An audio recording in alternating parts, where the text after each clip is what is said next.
بالله من الشيطان الرجيم. السلام عليكم ورحمة الله وبركاته. إن الحمد لله نحمده ونستعينه ونستغفره ونعوذ بالله من شرور أنفسنا ومن سيئات أعمالنا من يهده الله فلا مضل له ومن يضلل فلا هادي له أشهد أن لا إله إلا الله وحده لا شريك له وأشهد أن محمدا عبده ورسوله. قال الله تعالى في كتابه الكريم يا أيها الذين آمنوا اتقوا الله حق تقاته ولا تموتن إلا وأنتم مسلمون. Amma ba'd. Alhamdulillah, Bapak dan Ibu sekalian, kita bersyukur kepada Allah atas limpahan karunia dan nikmat yang Allah berikan kepada kita, terutama nikmat Islam dan nikmat iman. Di pagi hari ini alhamdulillah Allah masih memberikan kepada kita banyak karunia-Nya,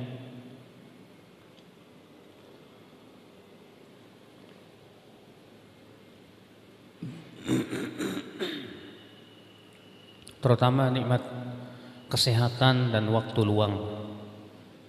Banyak di antara kita yang tertipu oleh dua kenikmatan ini. Rasulullah SAW bersabda, nikmatani maghbunun fihima katsirun minan nas. Ada dua nikmat banyak manusia yang tertipu padanya. Apa itu? As-sihhatu wal faragh, yaitu kesehatan dan waktu luang.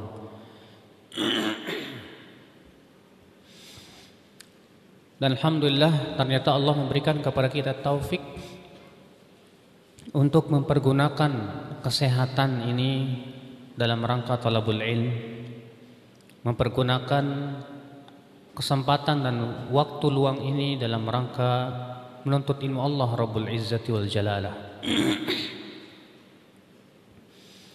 Dan ibu-ibu dan bapak sekalian, pada kesempatan pagi hari ini yang akan kita bahas adalah tentang a'malul qulub, itu amalan-amalan hati.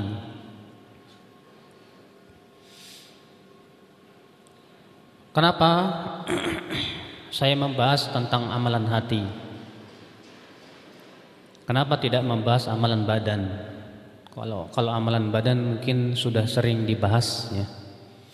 Salat, zakat, puasa, haji, demikian pula sedekah dan yang lainnya. Namun terkadang kita ini kurang perhatian dengan yang namanya a'malul qulub, itu amalan-amalan hati. Padahal amalan hati ini jauh lebih besar pahalanya dibandingkan dengan amalan anggota badan. Amalan hati ini jauh lebih berat timbangannya di sisi Allah dibandingkan dengan amalan anggota badan. Disebutkan dalam hadis yang dikeluarkan Imam Bukhari dan Muslim dari hadis Abi Hurairah radhiyallahu anhu warḍah, bahwasanya Rasulullah sallallahu alaihi wasallam ditanya, "Ya Rasulullah, ayyul a'mali afdal?" Wahai Rasulullah, amal apa yang paling utama wahai Rasulullah? Kata Rasulullah, imanun billah, keimanan kepada Allah. Qala thumma ayyun? Kemudian Abu Hurairah bertanya lagi, kemudian amalan apa wahai Rasulullah yang paling utama? Kata Rasulullah, jihadun fi sabilillah, berjihad di jalan Allah. Qila thumma ayyun? Kemudian ditanya lagi, kemudian apa wahai Rasulullah? Kata Rasulullah, hajjun mabrur, haji yang mabrur. Al-Imam Ibnu Qayyim rahimahullah di dalam kitab beliau Miftah Daris Sa'adah, beliau berkata, perhatikan hadis ini, ta'ammal hadzal hadits. Kaifa anna Rasulullah sallallahu alaihi wasallam faddala al-iman billah 'ala al-jihad fi sabilillah. Coba perhatikan hadis ini, kata beliau. Bagaimana Rasulullah sallallahu alaihi wasallam lebih mengutamakan iman kepada Allah daripada amalan berjihad di jalan Allah. Ma'anal jihad asyaddu ta'aban. Padahal jihad itu lebih capek. Bayangkan jihad itu kan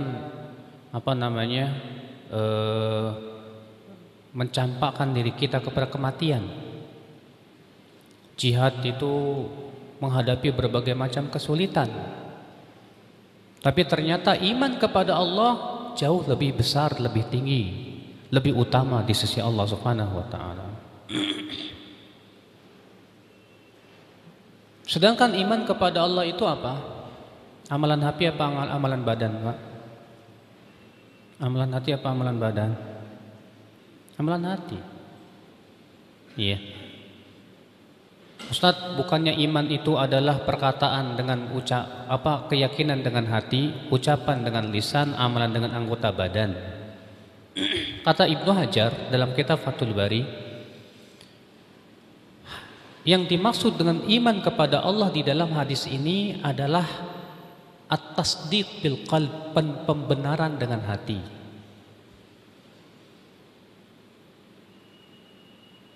Sebab kenapa? Karena Rasulullah SAW di sini ditanya, "Hai Rasulullah, apa amal yang paling utama?" Kata Rasulullah, "Iman kepada Allah." Kemudian apa, wahai Rasulullah? Dijawab apa? Jihad fisabilillah. Bukannya jihad termasuk iman. Maka ini menunjukkan, kata beliau, bahwa yang dimaksud dengan iman kepada Allah di sini adalah yaitu membenarkan dan meyakini dengan hati. Kemudian Al-Imam Ibnu Qayyim berkata, ini juga menunjukkan bahwasannya amalan hati jauh lebih berat di sisi Allah daripada amalan anggota badan. Amalan hati jauh lebih utama di sisi Allah daripada amalan anggota badan. Lihatlah Pak, saya mau tanya sama Bapak dan Ibu-ibu sekalian. Siapa sahabat yang paling utama? Hah? Ibu-ibu, sahabat yang paling utama siapa, Bu? Abu Bakar radhiyallahu anhu arba. Saya mau tanya, Abu Bakar mati syahid apa tidak? Matinya di medan perang apa tidak? Atau di kasur? Di kasur? Di kasur. Abu Bakar orang kaya bukan? Orang kaya apa orang miskin? Orang kaya. Tapi ternyata beliau orang yang paling utama kedudukannya di sisi Allah setelah para nabi. Apa yang membuat Abu Bakar radhiyallahu anhu lebih utama dibandingkan orang-orang yang mati syahid di jalan Allah dari kalangan para sahabat? Padahal banyak sahabat yang mati syahid di medan perang, di perang Badar, di perang Uhud. Padahal mereka mati syahid, dan kita sudah mengetahui bagaimana keutamaan mati syahid. Apa yang membuat Abu Bakar lebih utama, Pak? Kata Al-Hasan Al-Basri, "Ma fuddila Abu Bakrin bi kathratis salati walas saum." Abu Bakar tidaklah diberikan keutamaan dan keistimewaan oleh Allah dengan banyaknya solat dan puasa, tidak. Akan tetapi Abu Bakar diberikan oleh Allah keistimewaan dengan apa yang ada di dalam hatinya, berupa keimanan beliau kepada Allah. Sampai-sampai kata Umar, kalaulah keimanan seluruh umat manusia disimpan dalam satu neraca, lalu keimanan Abu Bakar disimpan dalam satu neraca, lebih berat keimanannya Abu Bakar radhiyallahu anhu arda. Rupanya Abu Bakar diberikan kelebihan oleh Allah karena amalan hati. Apa itu? Imanun billah, beriman kepada Allah Subhanahu wa taala. Ini menunjukkan betapa besar dan betapa agungnya dan betapa istimewanya tentang a'malul qulub. Apa itu amalan hati, Bapak? Bapak dan Ibu-ibu sekalian, lalu apa sih amalan-amalan hati itu? Siapa yang bisa jawab? Pak, amalan hati contohnya apa? Ibu-ibu ada yang tahu nggak? Amalan hati contohnya apa? Hah? Acung? Fadhal. Zikir amalan lisan. Siapa yang tahu lagi? Fadhal. Niat, betul. Ada lagi yang lain? Amalan hati? Tawakal, betul. Apa lagi? Banyak loh. Cinta. Iya kan? Cinta kepada Allah yang amalan hati bukan? Amalan hati. Takut kepada Allah amalan hati bukan? Amalan hati. Iya kan? Sahih. Berharap kepada Allah amalan hati bukan? Amalan hati. Dan amalan hati ini Bapak sekalian, ketika seorang hamba sangat cinta kepada Allah, ketika seorang hamba sangat takut kepada Allah, dan ketika seorang hamba menggantungkan pengharapannya hanya kepada Allah, ia akan menjadi seorang hamba yang sempurna.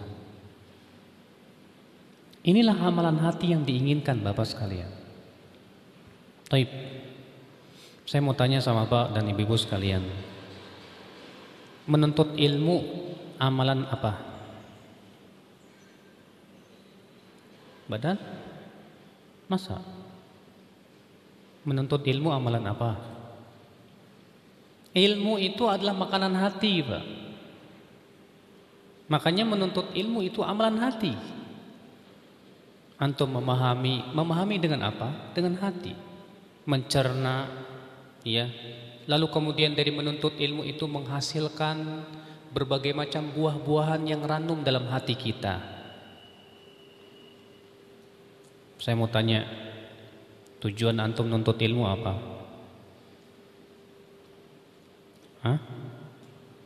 Beramal, baik. Dari mana antum bisa beramal? Karena iman. Anda tidak akan bisa beramal kalau Anda tidak beriman kepada Allah. Seseorang ingin beramal karena adanya iman. Ketika kita menuntut ilmu Allah Subhanahu wa taala, tapi ternyata setelah menuntut ilmu malah menimbulkan kesombongan, keangkuhan, keujuban, berarti ilmu tersebut tidak bermanfaat di sisi Allah Subhanahu wa taala. Tapi ketika kita menuntut ilmu, semakin bertambah khusyuk kita. Ketika kita menuntut ilmu, semakin bertambah tawadhu kita. Ketika kita menuntut ilmu, semakin kita banyak bermunajat kepada Allah, mendekatkan diri kepada Allah. Semakin kita mengenal Allah, semakin kita cinta Allah. Semakin kita mengenal tentang adab Allah, semakin takut kepada Allah. Berarti kita sudah berhasil dalam menuntut ilmu Allah Subhanahu wa taala. Makanya Bapak dan Ibu-ibu sekalian, yang kita inginkan dari menuntut ilmu itu bukan sebatas saya sudah banyak ilmunya, saya sudah hafal arba'in, saya sudah hafal Al-Quran. Bukan itu tujuan yang paling utama. Tapi yang paling utama adalah memperbaiki hati kita. Bukankah tujuan ibadah untuk memperbaiki hati? Saya tidak. Ya. Silakan baca firman Allah dalam surat Al-Baqarah ayat 21. Allah berfirman, ya ayyuhan nasu ubudu rabbakumul ladzi khalaqakum walladzina min qablikum la'allakum tattaqun. Wahai manusia, beribadahlah kalian kepada Rabb kalian yang telah menciptakan kalian dan yang telah menciptakan orang-orang sebelum kalian agar apa? agar kamu bertakwa. Ketika Allah memerintahkan manusia untuk beribadah kepada Allah, Allah pun menyebutkan tujuan daripada ibadah, bahwa ibadah itu hakikatnya untuk menghasilkan ketakwaan. Sedangkan takwa itu hakikatnya takut kepada Allah, cinta kepada Allah, berharap kepada Allah. Berarti ibadah yang tidak menghasilkan ketakwaan, itu tanda ibadah tersebut tidak diterima oleh Allah.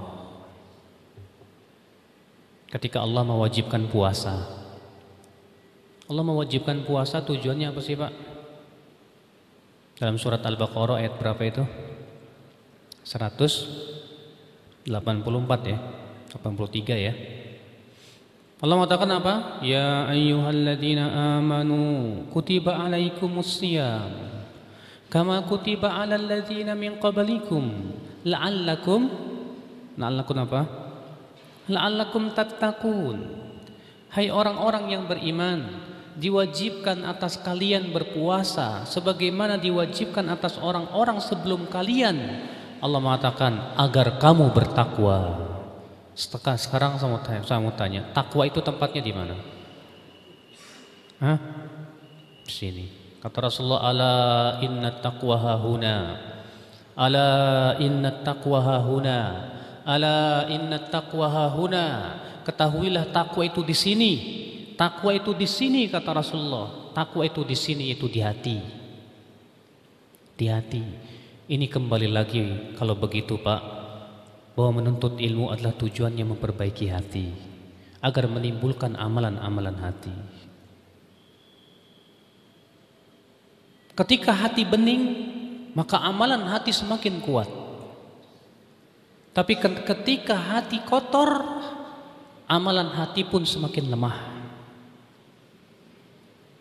Maka dari itulah Bapak dan Ibu-ibu sekalian, agar amalan hati itu bertumbuh, berkembang di hati kita, kewajiban kita adalah membeningkan hati kita, membersihkan hati kita.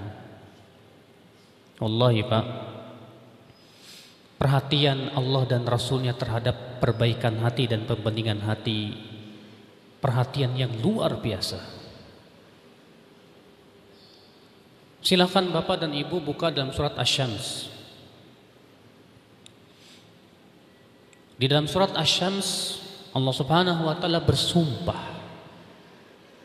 Allah bersumpah, Pak. Allah berfirman, "Wasyamsi wa duhaha wal qamari idza talaha wan nahari idza jallaha wal laili idza yakshaha was samaa'i wa ma banaha wal ardi wa ma tahaha wa nafsin wa ma sawwaha fa alhamaha fujuraha wa taqwaha qad aflaha man zakkaha wa qad khaba man dassaha." Coba Bapak baca dalam kitab dalam surat tersebut. Di situ Allah bersumpah dan saya minta Bapak hitung berapa kali Allah bersumpah. Dalam surat itu Allah bersumpah dalam surat tersebut, Pak. Coba Bapak Ibu hitung berapa kali Allah bersumpah dalam surat itu. Saya kasih waktu 1 menit.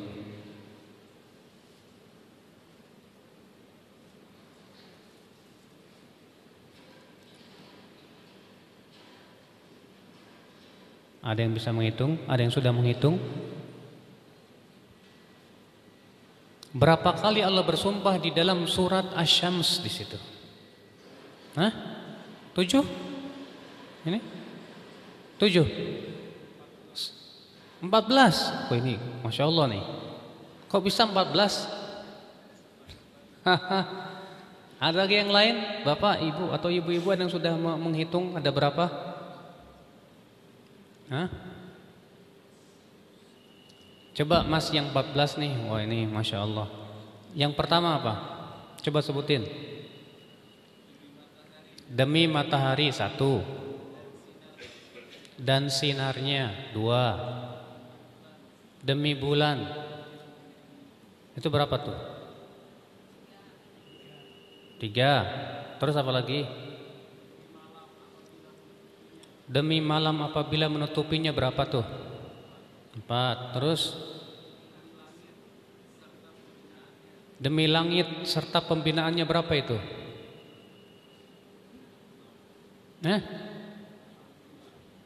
Lima. Demi langit serta pembinaannya berarti berapa? 5.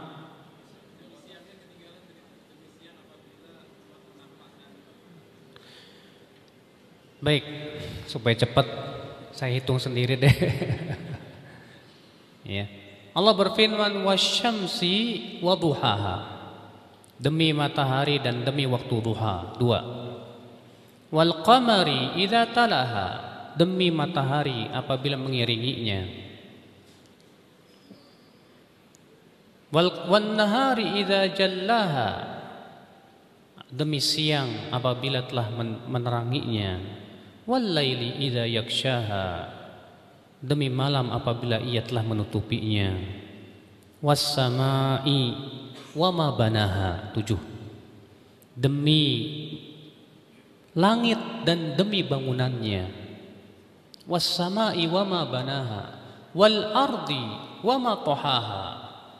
Demi bumi dan demi apa yang Allah hamparkan padanya.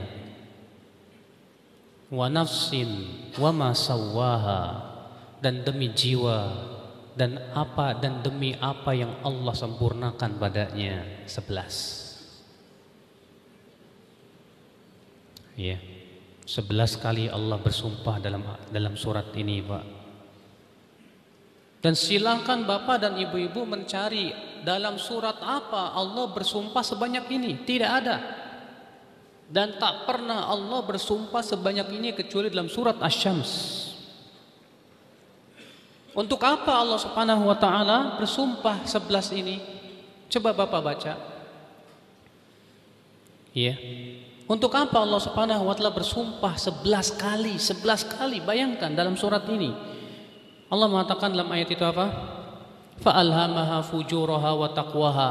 Maka Allah pun memberikan ilham kepada jiwa tersebut kefajiran dan ketakwaannya. Lalu Allah menyebutkan jawab sumpahnya. Ini yang Allah inginkan. Qad aflaha man zakkaha. Sungguh telah beruntung orang yang membersihkan jiwanya. Wa qad khaba man dassaha. Dan sungguh merugi orang yang mengotori jiwanya. Rupanya ibu, bapak, Allah bersumpah 11 kali ini untuk menetapkan tentang pentingnya pembeningan jiwa. Ya, pembersihan hati. Subhanallah. Bapak dan ibu-ibu sekalian, sekarang buka dalam surat Asy-Syu'ara ayat 88 dan 89. Bapak dan ibu-ibu yang punya Al-Quran atau Mushaf, ya dibuka surat Asy-Syu'ara ayat 88 dan 89.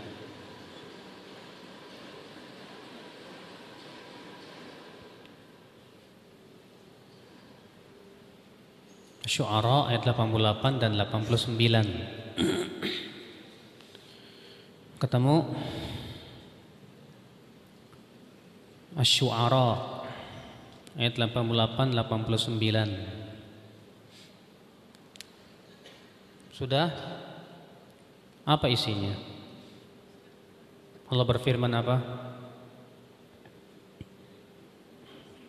Yauma la yanfa'u malun wala banun illa man atallaha biqalbin salim. Pada hari tidak bermanfaat harta dan anak-anak kecuali orang yang datang membawa hati yang selamat. Masya Allah. Dalam ayat ini Allah menegaskan Bapak Ibu, ya, pada hari kiamat nanti harta dan anak-anak tidak ada manfaatnya. Antum punya duit berapa banyak, di hari kiamat tidak ada manfaatnya. Antum punya anak yang banyak, di hari kiamat tidak ada manfaatnya. Kecuali kata Allah, siapa? Man atallaha biqalbin salim. Orang yang datang kepada Allah dengan membawa hati yang selamat. Selamat dari apa, Pak? Selamat dari pengagungan selain Allah. Selamat dari apa, Pak? Selamat dari penyakit-penyakit hati seperti kesombongan, seperti dengki. Selamat dari apa, Pak? Selamat daripada mencintai dunia berlebih-lebihan sehingga melalaikan. Selamat dari apa, Pak? Selamat dari berbagai macam hal yang mengotori hati berupa dosa. Berarti keselamatan kita nanti pada hari kiamat tergantung pada apa? Tergantung pada hati kita. Kelak pada hari kiamat, Pak, keselamatan itu tergantung dengan hati kita. Hati kita semakin bening, semakin bersih, semakin selamat kelak pada hari kiamat. Tapi hati kita semakin kotor, semakin kurang selamat kelak pada hari kiamat. Nasallallahu salamata wal afiyah. Makanya, Pak, seseorang itu akan kekal dalam api neraka atau tidaknya tergantung penyakit hatinya. Kalau ternyata penyakit hati itu tidak bisa dibersihkan oleh api neraka, kekal dalam api neraka. Apa itu penyakit hati yang tidak bisa dibersihkan oleh api neraka? Syirik, mempersekutukan Allah, mengagungkan selain Allah. Ya, itu adalah merupakan penyakit yang tidak bisa dibersihkan oleh api neraka. Makanya orang yang mati di atas kesyirikan, ia akan kekal dalam api neraka. Bapak dan Ibu sekalian, setelah saya paparkan dalil-dalil dan hujah-hujah tadi, semakin tampak kepada kita betapa pentingnya amalan hati. Kalau begitu amalan hati sangat besar dan sangat agung di sisi Allah Subhanahu wa taala. Bisa jadi, Pak, ada orang yang satu rajin tahajud, rajin puasa, rajin sedekah. Yang satu sholatnya cuma yang wajib-wajib saja, sholat sunnahnya enggak. Sedekahnya cuma yang wajib saja, zakat. Puasanya yang wajib saja, Ramadan. Tapi dia tidak melakukan yang sunnah. Bisa jadi terkadang yang kedua ini lebih utama daripada yang pertama. Padahal yang pertama sholat sunnahnya rajin, puasa sunnahnya rajin, sedekah sunnahnya rajin. Tapi yang kedua sebatas mencukupkan diri dengan yang wajib-wajib. Tapi iman yang ada di dalam hati keduanya sangat jauh berbeda. Yang satu, yang kedua ini rasa takut dia kepada Allah luar biasa. Iya, tak berani ia memaksiati Allah. Ketika ia bersendirian semakin takut kepada Allah. Bisa jadi yang kedua jauh lebih utama di sisi Allah daripada yang pertama. Sahih. Maka ini menunjukkan bahwa amalul qulub, amalan hati ini sangat menentukan, Pak, timbangan amalan seorang hamba.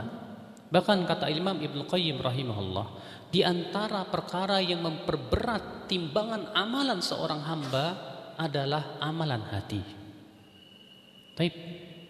Khusyuk itu amalan hati apa amalan apa? Amalan hati kan? Amalan hati. Suatu ketika pernah Umar bin Khattab melihat seorang pemuda yang berjalan sambil nunduk. Dipukul sama Umar. "Hai pemuda, khusyuk itu bukan dengan cara menundukkan kepalamu. Tapi khusyuk itu di hatimu, bukan pada badanmu." Berarti khusyuk itu amalan apa? Amalan hati. Nah sekarang kalau ada dua orang sholat, yang satu khusyuk, yang satu tidak khusyuk, lebih besar mana pahalanya, Pak? Yang khusyuk dong. Ya. Yang satu baca Qur'annya 1 juz, wah dikebut. Yang satu baca 1 ayat ditadaburi, tapi ia nangis khusyuk kepada Allah. Cuma 1 ayat, lebih besar mana pahalanya? Hah? Yang 1 ayat. Daripada dia baca Quran 1 juz, Masya Allah ya. Tapi dia tidak hayati, dia tidak tadaburi, sebatas membaca saja di lisannya. Yang penting saya dapat pahala. Kan 1 hurufnya kata Rasulullah dapat 10 ya. Kalau alif lam mim saja dikali 10 berarti jadi berapa? 30 ya. Kalau 1 juz, wah berpuluh-puluh, beribu-ribu. Saya mau baca Quran sebanyak-banyaknya ya. Yang satu mentadaburi satu ayat, tapi dia betul-betul dia pahami, menimbulkan kekhusyuan, bahkan dia pun menangis kepada Allah karena memahami satu ayat tersebut. Mana yang lebih utama? Hah? Yang mempelajari satu ayat tapi dengan penuh kekhusyuan dan tadabur, atau baca satu juz tapi tidak tadabur? Jelas yang lebih utama yang pertama, Pak. Walaupun cuma satu ayat. Kenapa? Karena ia disertai dengan amalan hati, a'malul qulub. Ini menunjukkan sekali lagi Bapak dan Ibu bahwa amalan hati ini luar biasa. Luar biasa. Iya. Ikhwatul iman, a'azzakumullah. Seorang hamba yang hatinya selalu bertaut kepada Allah, Allah akan berikan kepada dia berbagai macam kenikmatan dan kebahagiaannya. Saya mau tanya sama Bapak dan Ibu, bahagia itu amalan apa? Hah? Kebahagiaan itu tempatnya di mana, Pak? Di badan apa di hati? Di hati dong. Seseorang yang hatinya bahagia itu adalah orang yang hatinya lapang. Orang yang hatinya bahagia itu adalah orang yang diberikan oleh Allah qanaah. Selalu merasa puas dengan apa yang Allah berikan kepadanya. Dia selalu mengharapkan wajah Allah di saat diberikan musibah. Ketika Allah memberikan ujian dalam kehidupannya, ia tersenyum, hatinya pun merasa ridha, dan ia serahkan semuanya kepada Allah. Ya Allah, kalau memang ujian ini yang Engkau ridhai untukku, aku ridha ya Allah. Akhirnya dia pun merasakan ujian itu sesuatu yang tidak memberatkan hidupnya. Bahagia. Kenapa dia bisa seperti itu, Pak? Amalan hati. Ya, amalan hati.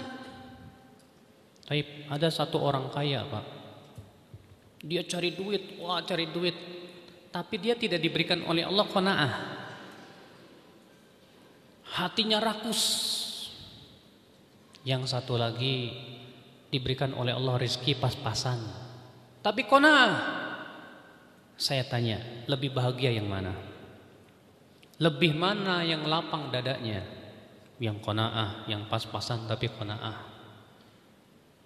Kata Rasulullah, tuba liman aslam wa ruziqa kafafan wa qanna'ahu Allahu bima atah. Berbahagialah orang yang masuk Islam, walaupun diberikan rezeki pas-pasan, tapi Allah berikan qanaah, merasa puas dengan apa yang Allah berikan. Kata Rasulullah, tuba, bergembiralah, berbahagialah. Makanya orang yang paling bahagia di dunia itu orang yang paling qanaah. Tapi qanaah itu amalan apa? Amalan hati bukan? Amalan hati. Subhanallah. Kalau begitu amalan hati luar biasa tidak? Luar biasa, Pak. Luar biasa.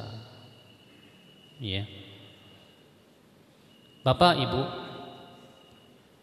pakaian seseorang itu tergantung amalan hati. Ya tidak. Ada perempuan suka sekali mempertontonkan aurat, pakaiannya serba seksi. Wah, sekwilda sekitar wilayah dada. You can see. Ya, mungkin paha ayam lebih mahal daripada pahanya. Antum buat lihat paha ayam harus beli ayam dulu, pahanya dicabut-cabutin dulu, ya baru kelihatan mulus gitu. Tapi banyak perempuan bodoh amat, pahanya dilihatin laki-laki, semua laki-laki boleh lihat. Yang satu lagi perempuan yang menutup auratnya, menutup dia auratnya, malu dilihat laki-laki. Yang membedakan itu amalan apa, Pak? Hati. Kenapa si fulanah kok Masya Allah mau menutup aurat? Dia rupanya amalan hatinya kuat, takut kepada Allah. Saya enggak mau saya dibakar dalam api neraka. Saya takut kepada Allah. Sementara yang satu kurang keimanannya kepada Allah, kurang rasa takutnya kepada Allah, kurang rasa cintanya kepada Allah. Makanya ia berani untuk mengobral auratnya kemana-mana. Yang membedakan itu apa? Amalan hati. Amalan hati. Dan yang memberikan kekuatan dalam hidup ini, Pak, untuk sabar.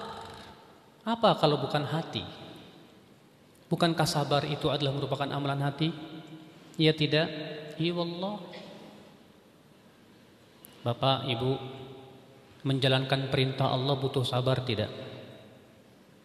Butuh sabar. Meninggalkan maksiat Allah butuh sabar tidak? Butuh sabar. Menghadapi musibah dan ujian dari Allah butuh sabar tidak? Butuh sabar. Maka derajat kesabaran seseorang akan terlihat. Yang satu sabar menghadapi berbagai macam ujian yang Allah berikan demi untuk Allah ridho kepadanya. Yang satu kurang sabar. Iya. Kenapa? Amalan hatinya jauh berbeda. Keimanan dia kepada Allah jauh berbeda.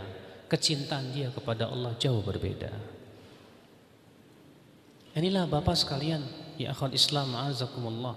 Makanya para sahabat Rasulullah diberikan oleh Allah keistimewaan yang luar biasa dibandingkan dengan umat-umat setelahnya karena amalan hati mereka. Amalan hati mereka luar biasa. Ada seorang sahabiat, saya lupa namanya sahabiat ini. Ketika di dalam sebuah peperangan, suaminya ikut dan 4 anaknya ikut. Setelah selesai peperangan, rupanya suaminya meninggal terbunuh. Anak 4-empatnya terbunuh di medan perang. Tapi yang dicari oleh si wanita ini siapa dulu? Rasulullah. Yang dicari si wanita ini bukan suaminya, bukan anaknya, Rasulullah. Di mana Rasulullah? Apakah Rasulullah selamat?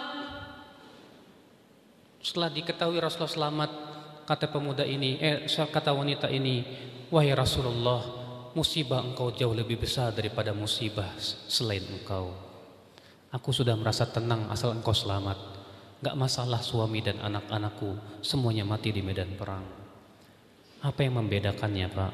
Amalan hati, rasa cinta kepada Rasul, rasa cinta kepada Allah dan Rasulnya luar biasa. Ikhwatul Islam azakumullah.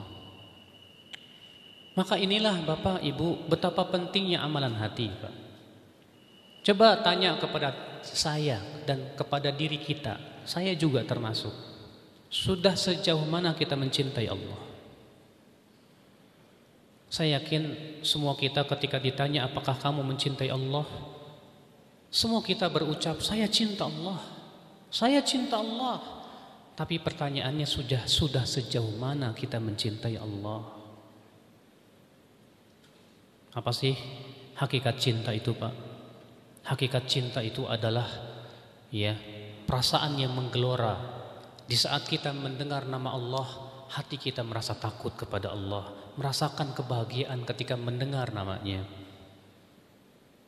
Ketika kita lepas dari zikir kepada Allah, hati kita merasa gersang. Makanya orang yang senantiasa rindu ingin berzikir kepada Allah, orang yang senantiasa rindu untuk bermunajat kepada Allah, itu tandanya dia cinta Allah, insya Allah. Rindu, Ustadz, saya pernah bicara sama seseorang, masya Allah, kata dia apa, Ustadz, alhamdulillah saya itu hampir semua negeri-negeri sudah pernah saya kunjungin, semua negeri Amerika sudah saya kunjungin, Eropa saya sudah kunjungin, tapi kok hati saya biasa-biasa aja ya Ustadz. Tapi kalau mengunjungi kota Makkah dan Madinah rasanya rindu terus pengen balik lagi. Kenapa ya? Kok beda banget, kata dia. Kata saya, itulah iman, Pak. Itulah cinta. Di saat kita cinta kepada Allah dan Rasulnya, kita akan mencintai apa yang dicintai oleh Allah dan Rasulnya. Mekah negeri yang paling dicintai oleh Allah. Maka ketika kita mencintai Allah, kita akan mencintai Mekah. Madinah negeri yang dicintai oleh Allah.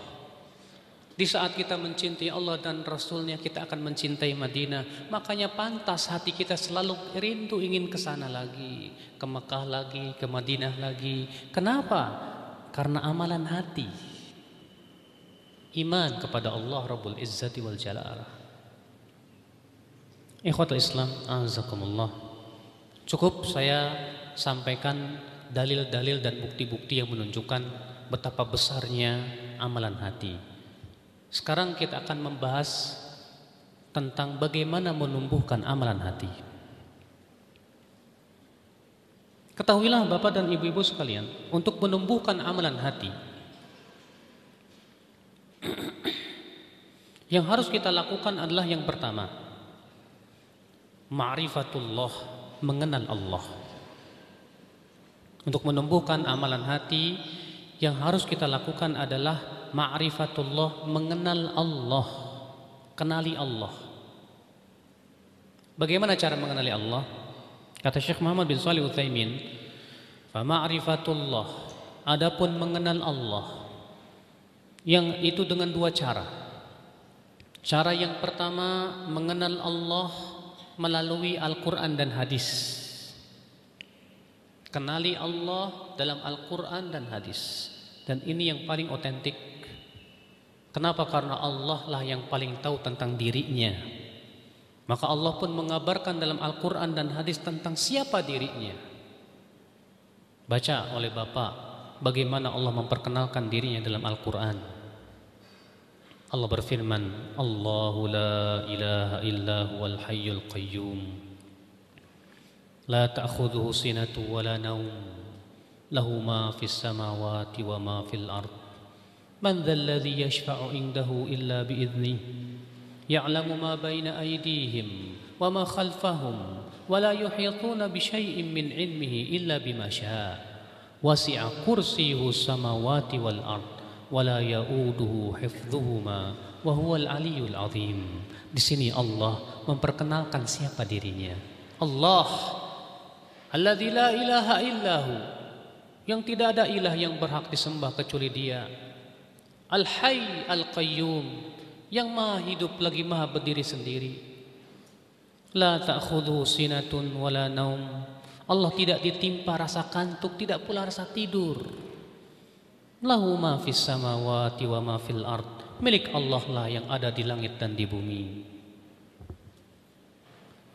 Dalam Al-Quran berapa banyak ayat Allah memperkenalkan dirinya, Pak. Bapak baca di akhir-akhir surat Al-Hadid, Al-Hasyr. Bapak dan Ibu buka surat ya yang disebut dengan surat An-Ni'mah, yaitu surat An-Nahl. Bagaimana Allah memperkenalkan kenikmatan-kenikmatan yang Allah berikan kepada kita, agar kita mengenal siapa yang memberikan nikmat kepada kita. Berapa banyak, Pak? Makanya kalau kita baca Al-Quran, kita akan mengenal Allah, siapa pencipta kita, bagaimana kerasnya adabnya, bagaimana kasih sayangnya kepada hamba-hambanya. Cara yang kedua, kata Syekh Utsaimin rahimahullah, dengan cara melihat makhluk-makhluk dan penciptaannya. Cara yang kedua untuk mengenal Allah adalah dengan cara melihat makhluk-makhluk dan ciptaan-ciptaannya. Silakan Ibu, lihatlah yang ada di langit dan di bumi.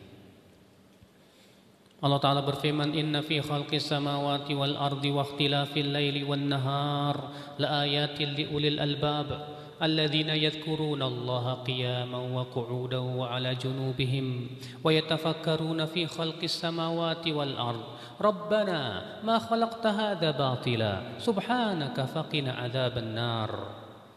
Sesungguhnya dalam penciptaan langit dan bumi, pergantian siang dan malam, sungguh terdapat tanda-tanda kebesaran Allah bagi orang-orang yang punya pikiran, kata Allah. Siapa dia? Yaitu orang yang mengingat Allah di saat berdiri, di saat duduk, di saat berbaring, dan memikirkan tentang penciptaan langit dan bumi. Hasilnya apa? Hasilnya ucapan Rabbana, wahai Rabb kami, tidaklah Engkau ciptakan semua ini sia-sia. Maha suci Engkau, maka pelihara kami dari azab api neraka. Coba Pak, orang beriman tuh Pak, setiap melihat ciptaan Allah selalu dia berpikir. Jangan jauh-jauh deh, hujan. Coba perhatikan oleh Bapak dan Ibu, kalau Bapak Ibu melihat hujan, itu melihat kepada sifat pencipta hujan. Bapak tahu Allah tidak jadikan air hujan itu seperti Bapak menuangkan air dari ember. Gitu. Bayangkan kalau air hujan itu seperti menuangkan air dari ember, hancur tuh bumi Pak, hancur. Tapi Allah jadikan air hujan itu apa? Setetes demi setetes. Bapak tahu kecepatan air hujan ketika turun tuh berapa kilometer per jam? Hanya 10 kilometer per jam. Bayangkan kalau air hujan itu kecepatannya sampai 20 kilometer per jam, bolong kepala Bapak. Sakit banget Pak. Tapi Allah turunkan air hujan itu dari langit hanya 10 km per jam saja. Ya. Sehingga kena kepala badan pun gak masalah. Bukankah itu menunjukkan akan sifat Allah yang pertama, maha kasih sayang. Sifat Allah kepada apa? Maha lembut sekali. Sifat Allah yang maha kuasa atas segala sesuatu. Sifat Allah yang rahim kepada hambanya. Dari hujan saja, coba pikirkan, perhatikan. Jangan hanya sebatas minta saja air hujan. Jangan sebatas kita bergembira ketika diberikan air hujan. Tapi pikirkan betapa indahnya Allah ketika menurunkan air hujan kepada kita. Luar biasa Pak. Kasih sayang Allah kepada hamba-hambanya itu. Ketika kita melihat penciptaan Allah tersebut Pak, itu yang diharapkan apa? Masya Allah ya Allah, betapa kasih sayangnya Engkau kepada kami ya Allah. Betapa kuasanya Engkau ya Allah. Dan betapa lembutnya Engkau kepada hamba-hamba-Mu ya Allah. Akhirnya di situ kita diharapkan untuk mencintai Allah Subhanahu wa taala.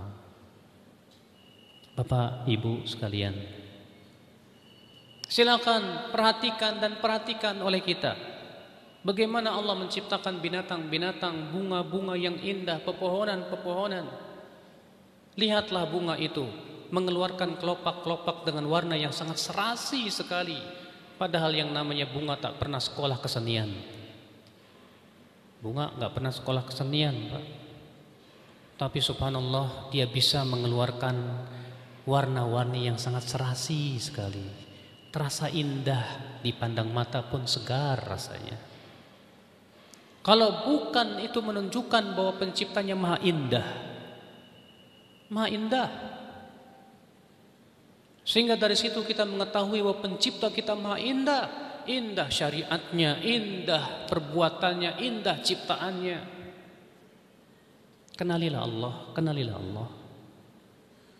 Seorang hamba semakin kenal kepada Allah, semakin dekat kepada Allah, semakin cinta kepada Allah, semakin takut kepada Allah.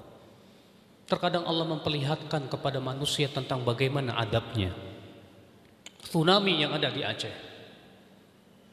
Bagaimana kekuatan dan kedahsyatan dan kebesaran Allah yang Allah ingin perlihatkan ketika Allah menimpakan tsunami di sana. Tsunami itu dengan kecepatan 900 km per jam. Sama dengan kecepatan pesawat.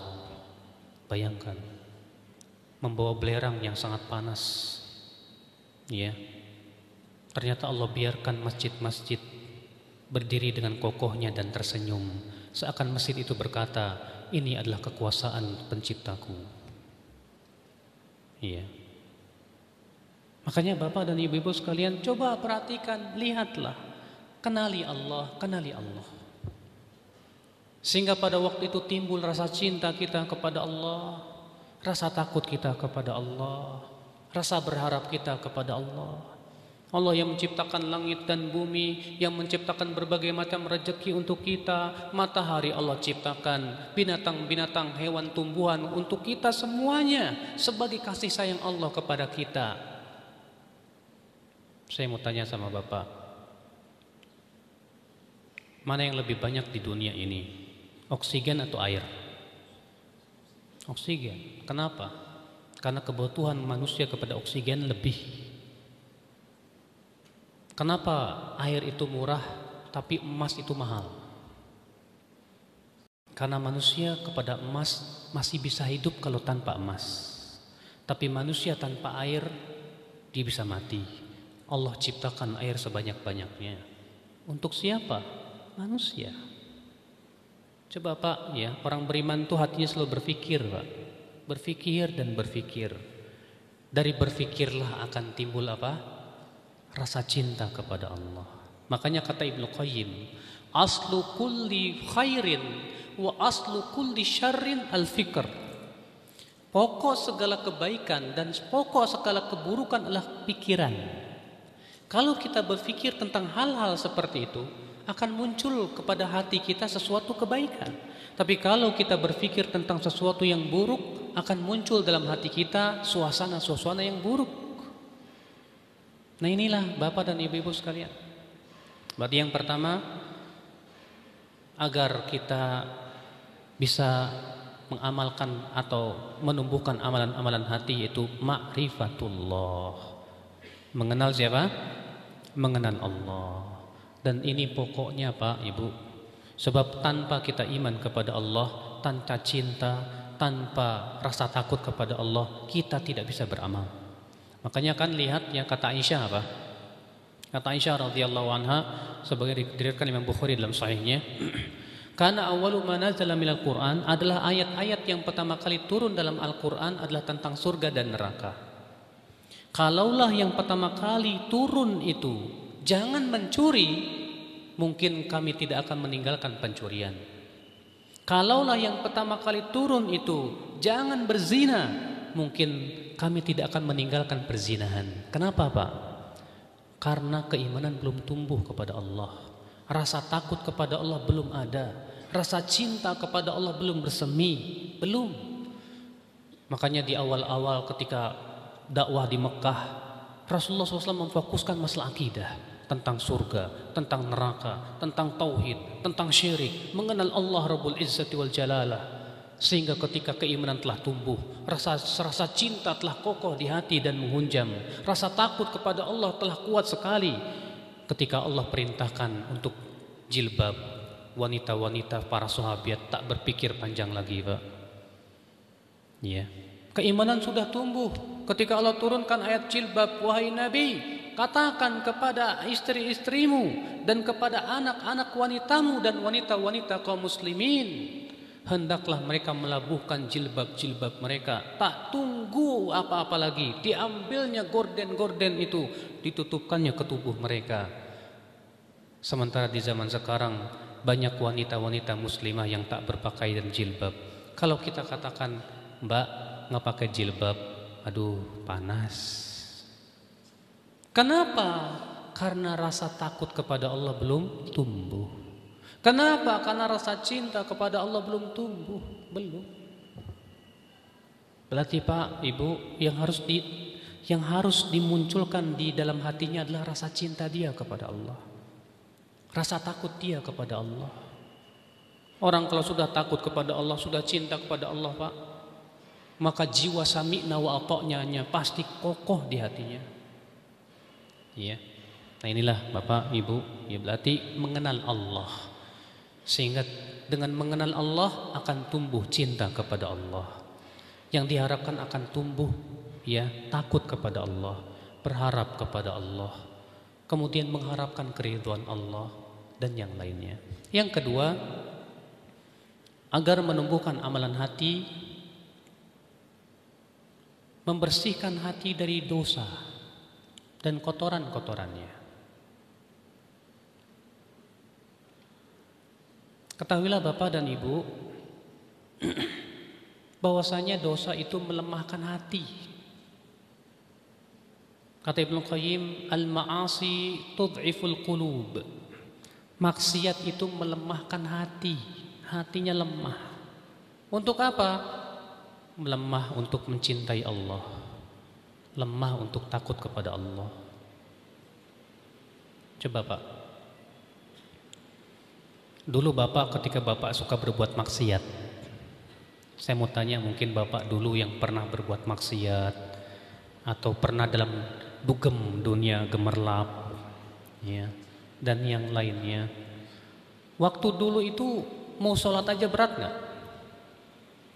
Berat. Waktu kita dulu, ya, di dalam dunia maksiat, melihat orang yang taat, suka nggak? Terkadang nggak suka, Pak. Sok suci loh, ya. Dulu ketika kita suka berbuat maksiat, Pak, mendengar azan suka enggak? Terkadang tidak. Kita tak peduli, tak tergerak hati kita. Ketika kita mendengar bacaan Al-Quran, apa yang Bapak rasakan ketika mendengar ayat-ayat Al-Quran dilantunkan di saat kita dulu tenggelam dalam maksiat kepada Allah? Bahkan mungkin untuk mengucapkan kata Allah saja berat. Yang kita ucapkan Tuhan atau yang di atas. Untuk mengucapkan Allah saja keluh rasanya. Keluh. Kenapa? Akibat daripada noda-noda maksiat. Sekarang bandingkan setelah Bapak bertaubat kepada Allah. Setelah kita mengenal Allah, mencintai Allah. Ketika mendengarkan lantunan ayat-ayat Al-Quran terasa nikmat rasanya. Kenapa? Karena sudah muncul keimanan kepada Allah, sudah mulai bersih hati kita dari maksiat Allah. Ya. Maka Bapak dan Ibu-ibu sekalian, memang maksiat itu melemahkan hati, Pak. Melemahkan hati untuk mengagungkan Allah, melemahkan hati untuk takut kepada Allah, melemahkan hati untuk mencintai Allah, selalu. Dan maksiat itu pas selalu menelurkan maksiat berikutnya.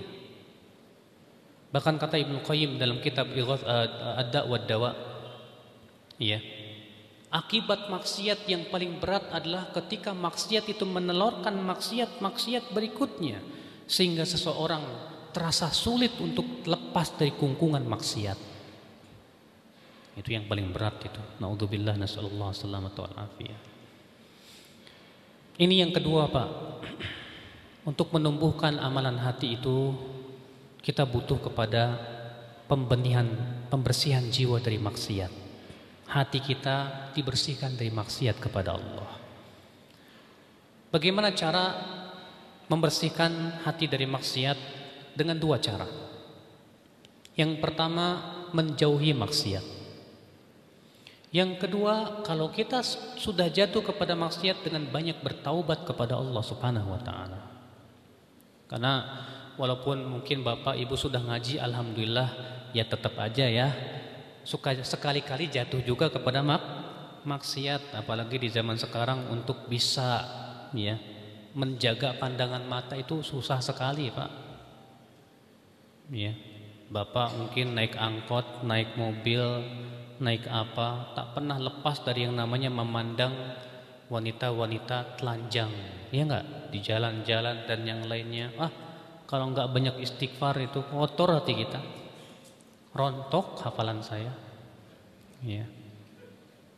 Apalagi kalau bapak-bapak suka perginya ke mall-mall, ya, plaza-plaza, makhluk halus itu bergentayangan, ya. Maka di zaman sekarang ini kita banyak-banyak istighfar, Pak. Astagfirullah atubu ilaih, astagfirullah atubu ilaih. Banyak-banyak istighfar kepada Allah, memohon ampunan kepada Allah. Kemudian jauhi maksiat, jauhi tempat-tempat maksiat, jauhi tempat-tempat yang akan bisa menyebabkan fitnah dalam hati kita. Jangan kita merasa, iman saya sudah kuat kok, insya Allah gak bakalan terkena fitnah.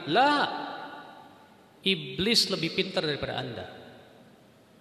Terkadang iblis menyeret kita kepada jaring-jaringnya pelan dan lincah dia, Pak. Makanya Allah mengatakan wala tattabi'u khutuwati syaitan. Jangan kamu mengikuti langkah-langkah setan. Lupanya setan itu langkahnya cuma tidak satu, tapi banyak langkah. Terkadang kita terjerat dalam langkah syaitan. Hati-hati Pak. Jaga hati Anda. Ketika Anda sudah mulai menerima pertemanan dengan wanita di Facebook atau dengan laki-laki, ini sudah terbuka pintu setan kepada Anda. Apalagi perempuan itu ya suka selfie. Ya, suka majang wajahnya di Facebook, kelihatan cantiknya. Saya yakin laki-laki yang normal ketika itu, wah, cantik rupanya dia. Tergoda hatinya Pak, hati-hati, warning itu Pak. Ya, kalau saya alhamdulillah Allah masih diberikan ke saya kekuatan, kalau ada yang selfie macam-macam saya hapus langsung, hapus. Daripada hati saya tergoda gitu kan. Iya. Bapak dan ibu-ibu sekalian, hati-hati. Kenapa? Karena maksiat itu bisa melemahkan amalan hati kita, melemahkan rasa cinta kita kepada Allah. Iya, melemahkan rasa takut kita kepada Allah Subhanahu wa taala. Kemudian yang ketiga, yang harus kita lakukan untuk menumbuhkan amalan hati, yaitu menuntut ilmu. Menuntut ilmu. Kenapa? Karena menuntut ilmu, sudah saya sebutkan tadi Pak, bahwa ilmu itu adalah merupakan makanan hati kita. Kalau perut, makanannya nasi, tempe, combro. Kalau antum orang kampung, kalau orang kota ya hamburger lah, pizza. Ya kalau saya biasanya tempe, combro, ikan teri. Itu makanan perut. Tapi makanan hati kita ilmu Pak. Qala Allah wa qala Rasulullah, firman Allah, sabda Rasulullah, itu makanan hati kita. Ketika kita membaca Al-Quran, itu makanan hati kita. Ketika kita duduk di majlis ta'lim, itu makanan hati kita. Kalau hati kita tidak diberikan makanan, dia akan kurus kering. Bahkan Rasulullah SAW mengumpamakan ilmu itu bagaikan air hujan dan hati itu bagaikan tanah. Kata Rasulullah dalam hadis yang dikeluarkan Bukhari dan Muslim, "Mathalu ma ba'athani Allah minal huda wal ilm." Perumpamaan yang Allah utus aku dengannya berupa hidayah dan ilmu, kamathali ghaithin asabat ardhan, seperti air hujan yang menimpa tanah. Fakanat minha taifah thayyibah. Di antara tanah itu, kata Rasulullah, ada yang subur dan gembur. Qabilatil ma, ia bisa menerima air dengan baik. Wa ambatatil kala wal usbal kathir, bahkan ia menumbuhkan berbagai macam tanaman dan rumputan yang banyak, kata Rasulullah. Lah, bayangkan hati kita bagaikan tanah. Kalau tanah itu tidak disiram air hujan selama setahun, bayangkan Pak, kering kerontang. Demikian pula hati. Hati kita kalau tidak disiram dengan ilmu, dia akan kering. Makanya jangan lupa duduk di majlis ta'lim. Tapi ingat Pak, Ibu, jauhi majlis ta'lim yang isinya hanya sebatas ketawa-ketawa. Kalau ada majlis ta'lim yang isinya cuma dari awal sampai akhir ketawa, jauhi. Kenapa? Karena Rasulullah mengatakan iyyaku wa kasratad dhahik, jauhi banyak tertawa. Fa inna kasratad dhahik tumitul qalb, karena banyak tertawa bisa mematikan hati. Sementara tujuan majelis ilmu itu untuk menghidupkan hati, tapi ini malah mematikan hati. Makanya kan majelis Rasulullah itu, lihat Pak, Ibu, kalau Bapak lihat dalam Al-Quran dan hadis tentang majelis Rasulullah bagaimana. Ini dia Hanzalah berkata kepada Rasulullah, "Ya Rasulullah, nafaq Hanzalah." Hai Rasulullah, Hanzalah sudah jadi munafik, Rasulullah. Kata Rasulullah, "Wa madzak?" Kenapa kok bisa begitu? Kata Hanzalah, "Ya Rasulullah, aku apabila berada di dalam majelismu, hatiku merasa takut kepada Allah, air mataku berlinang takut kepada Allah. Tapi ketika aku kembali ke rumahku, aku tertawa dengan istri dan anakku, aku terlupakan dengan dunia. Kalau begitu aku jadi munafik, ya Rasulullah." Apa kata Rasulullah? Hai Hanzalah, kalaulah keadaan kamu terus-menerus seperti berada di majlisku, la safahatkal malaikah fi buyutika wa fi turuqatik, ya pasti malaikat akan menyelami kamu di jalan-jalan dan di rumahmu. Walakin ya Hanzalah sa'ah, tapi hai Hanzalah, ada saat-saatnya. Lihat Pak, majlis Rasulullah itu majlis yang penuh dengan apa? Kekhusyuan, bukan majlis gelak ketawa. Makanya saya nasihati Bapak Ibu, kalau ada majlis taklim isinya ketawa dari awal sampai akhir, jauhi. Kenapa? Karena banyak ketawa itu mematikan apa? Hati. Karena tujuan menuntut ilmu itu adalah untuk menghidupkan apa? Hati, melembutkan hati, menumbuhkan rasa takut kita kepada Allah. Itu tujuan majlis taklim. Ya. Nah ini Bapak, jadi yang ketiga untuk menumbuhkan amalan hati yaitu menuntut ilmu. Yang keempat untuk menumbuhkan amalan hati, kajian kita sampai jam berapa sih? Biasanya sampai jam 11 atau sampai mabuk sampai puas. Yang keempat, untuk menimbulkan amalan hati, pentingnya mencari teman-teman yang baik, yang hatinya juga baik, supaya hati kita pun ikut baik.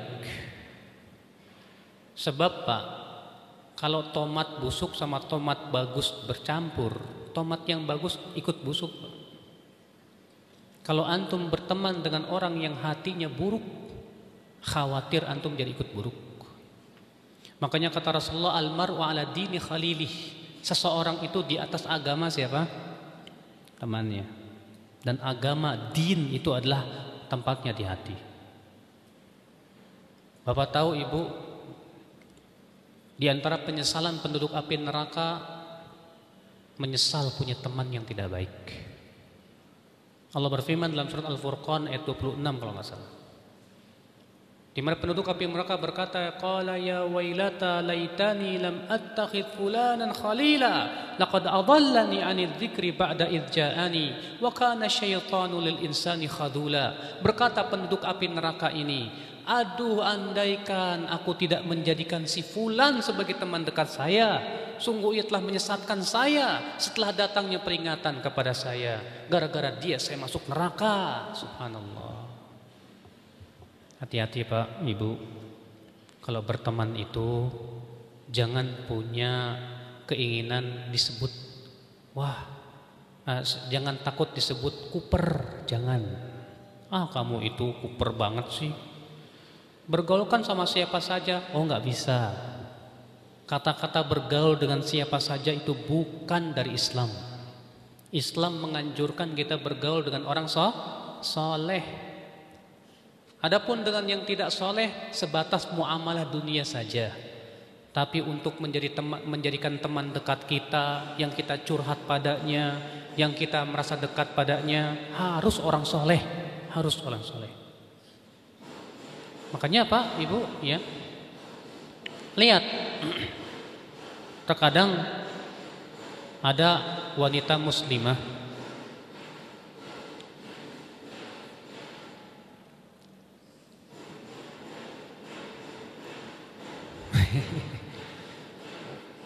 ada wanita muslimah karena akibat pergaulan dengan teman-temannya yang buruk, akhirnya jilbabnya itu bisa berubah. Bisa jadi loh, keadaan hatinya pun berubah. Makanya sekali lagi Bapak dan Ibu sekalian, yang keempat ini sangat penting sekali, yaitu perhatikan teman-teman kita. Apalagi yang namanya teman hidup, baik suami ataupun istri, apalagi itu sangat penting sekali untuk menjaga keimanan kita, menjaga hati kita. Sebab kalau kita punya teman hidup yang ternyata brengsek, tidak takut kepada Allah, mengajak kepada maksiat, sulit terkadang kita untuk istiqomah kepada Allah. Baik, mudah-mudahan apa yang sampaikan bermanfaat pada pagi hari ini, dan kita buka tanya jawab. Barangkali di kalangan ibu-ibu atau bapak ada yang mau bertanya, silahkan.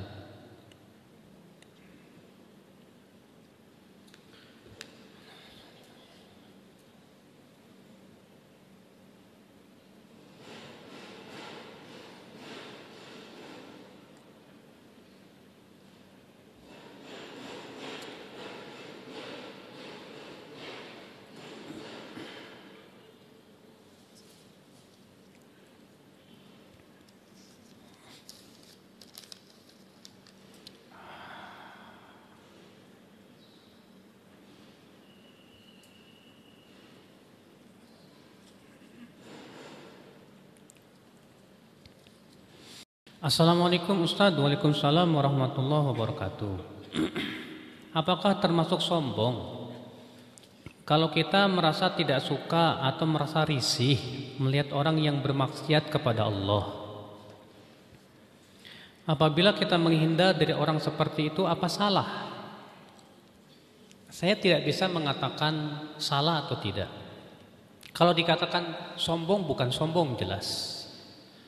Memang kalau kita melihat orang berbuat maksiat, konsekuensi iman kita harus tidak suka. Sebab orang yang suka kepada orang yang berbuat maksiat, keimanannya dipertanyakan. Tapi ketika kita merasa risih, ketika kita tidak suka, apakah konsekuensinya kita harus menjauhi dia? Belum tentu, Pak. Terkadang kita harus menyelamatkan dia dari jurang api neraka. Iya tidak? Iya. Taib, ibu yang pakai jilbab sudah berapa lama pakai jilbab? Sudah 5 tahun. Sebelum itu pakai jilbab enggak? Enggak. Alhamdulillah ibu dapat hidayah kan? Alhamdulillah. Seharusnya ibu berpikir, ini teman saya belum pakai jilbab persis kayak saya dulu. Saya berpikir gimana caranya supaya dia mau pakai jilbab. Nah, begitulah seharusnya jiwa kita, Pak. Bukan hanya karena kita sudah merasa berhijab, kita sudah rapi pakaiannya, pas melihat orang yang pakai jilbab, ya, kita tinggalkan, kita pelototin, bahkan kita cuekin. Jangan, Pak. Tapi lihatlah dengan pandangan kasih sayang. Kasihan ini orang, harus diselamatkan. Begitu dong. Harus diselamatkan orang ini. Gimana caranya ya supaya saya bisa menyelamatkan dia? Ya. Begitulah seharusnya. Saya harus menyelamatkan dia. Didekati, dikasih misalnya buku tentang indahnya jilbab. Digambarkan tentang keindahan jilbab, bahwa jilbab itu indah, tidak menyeramkan. Ya. Alhamdulillah dia mau pakai kerudung, walaupun cuman kerudung dilipat-lipat dan gaul, nggak apa-apa dulu deh. Yang penting dia mau pakai jilbab dulu. Begitu Pak, dalam berdakwah itu nggak bisa langsung kamu harus sudah seperti saya langsung, nggak mungkin. Jangan seperti itu. Jiwa seorang mukmin itu harus punya kasih sayang. Makanya Rasulullah Syekhul Islam mengatakan apa? Ahlus sunnah a'rafun nasi bil haqq warhamum bil khalq. Ahlus sunnah itu orang yang paling tahu kebenaran dan yang paling sayang kepada manusia. Hakikat kasih sayang itu apa, kata Ibnu Qayyim? Usaha untuk menyelamatkan saudara kita dari bahaya dan memberikan kepada dia maslahat. Iya, itu kasih sayang. Bapak ibu nggak suka sama orang nggak pakai jilbab misalnya, atau ibu nggak suka, tapi ibu harus paham dan tahu, kalau saya selamatkan dia dari api neraka, saya dapat pahala besar di sisi Allah. Rasulullah sabda, la ayyahdiyallahu bika rajulan wahidan khairul laka min humurin na'am. Allah memberikan hidayah kepada seseorang melalui kamu, itu lebih baik buat kamu daripada unta merah. Unta merah. Makanya Pak, Ibu, ya, seorang mukmin itu seperti pohon kurma. Rasulullah SAW pernah membuat teka-teki kepada para sahabat. Kata Rasulullah, ada sebuah pohon Perumpamaannya mirip dengan seorang mukmin. Pohon apa yo? Kata Rasulullah. Para sahabat bingung, pohon apa ya? Pohon apa ya? Kata Rasulullah, pohon kurma. Pohon kurma itu perumpamaannya seperti seorang mukmin. Apa tahu pohon kurma? Pohon kurma itu kalau ditanam di padang pasir yang kering tetap tumbuh, Pak. Artinya seorang mukmin tinggal dimanapun dia tetap apa? Tumbuh. Pohon kurma kalau disimpan di sebuah padang pasir itu jadi subur sekitarnya. Seorang mukmin pun dimanapun dia berada, dia mewarnai sekitarnya. Harusnya begitu kita. Ya, makanya kalau kita sudah dapat hidayah, yang kita pikirkan adalah bagaimana saya bisa mengajak teman saya kepada hidayah. Ya, walau memang konsekuensi iman adalah kita tidak suka kepada orang yang berbuat maksiat, tapi ketidaksukaan itu terkadang tidak harus diperlihatkan. Ya, dalilnya, diantaranya dalilnya bahwa ketidaksukaan itu terkadang tidak harus diperlihatkan. Hadis yang diriwayatkan Bukhari dan Muslim, bahwa ada seorang laki-laki minta izin untuk bertemu dengan Rasulullah. Namanya Uyainah bin Hisn. Dan Uyainah ini terkenal orang yang buruk akhlak. Ketika Rasulullah melihat orangnya dari kejauhan, siapa? Dilihat Rasulullah. Kata Rasulullah apa? Bi'sal akhul asyirah, bi'sal ibnul asyirah. Itu orang seburuk-buruknya teman bergaul. Lalu akhirnya dia pun masuklah bertemu dengan Rasulullah. Ternyata apa? Ketika ia duduk di hadapan Rasulullah, Rasulullah tersenyum pada dia, bermanis muka kepada dia, sehingga Aisyah merasa heran. Setelah orang itu pergi, Aisyah berkata, "Ya Rasulullah, kok kamu aneh sih ya Rasulullah?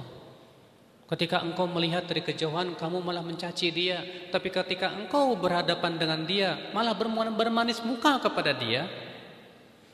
Nah, para ulama mengatakan ini namanya mudarah. Ini penting, Pak, penting. Ya. Terkadang kita tidak suka kepada orang yang berbuat maksiat, tapi kita tersenyum kepada dia untuk menyelamatkan dia dari api neraka. Terkadang kita senyum kepada dia supaya dia mau kembali kepada Allah, mau simpati kepada agama yang hak. Terkadang seperti itu. Nah, ini Bapak dan Ibu-ibu, ya. Maka dari itulah setelah kita mendapatkan hidayah, yang terpenting bagi kita adalah kita berusaha untuk menarik orang lain kepada hidayah. Assalamualaikum Ustadz. Waalaikumsalam warahmatullahi wabarakatuh. Bagaimana bila sudah terlanjur menikah dengan lelaki yang belum sunnah, anak-anak juga belum sunnah? Hah? Emang dulu waktu nikah udah ngaji sunnah belum? Belum Ustadz, sama-sama belum tahu. Ya udah, kalau dulu sama-sama belum tahu, siapa yang salah? Sekarang berpikir gimana supaya mendakwahi suami. Alhamdulillah Ustadz, saya udah ngaji sunnah, cuman suami saya belum. Ya, makanya ibu jangan berkata terlanjur menikah dengan laki yang belum sunnah. Itu bukan terlanjur namanya, Bu. Ibu dulu nikah sama dia kan suka sama-sama nggak tahu sunnah kan begitu, ya.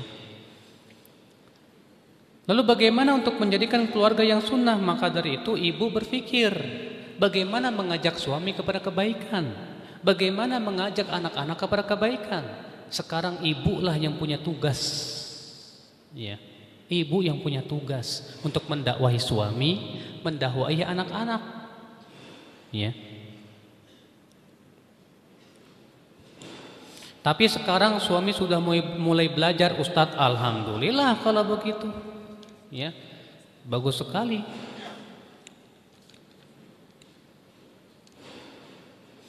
Gimana sih Ustadz supaya hati kita mempunyai hati yang yang bersih? Sudah saya sebutkan tadi sebetulnya Pak Ibu, untuk supaya hati kita menjadi hati yang saleh, yang bersih, jauhi maksiat. Ini penting sekali. Yang kedua, banyak taubat. Yang ketiga, banyak beramal soleh. Ini 3. Kata Ibnu Qayyim, kalau kita ingin mempunyai hati yang soleh, lakukan 3 perkara. Perkara yang pertama, jaga hati kita dari maksiat. Perkara yang kedua, banyak istighfar, minta ampun dan taubat. Dan yang ketiga, banyak beramal soleh, karena amalan soleh itu adalah nutrisi hati.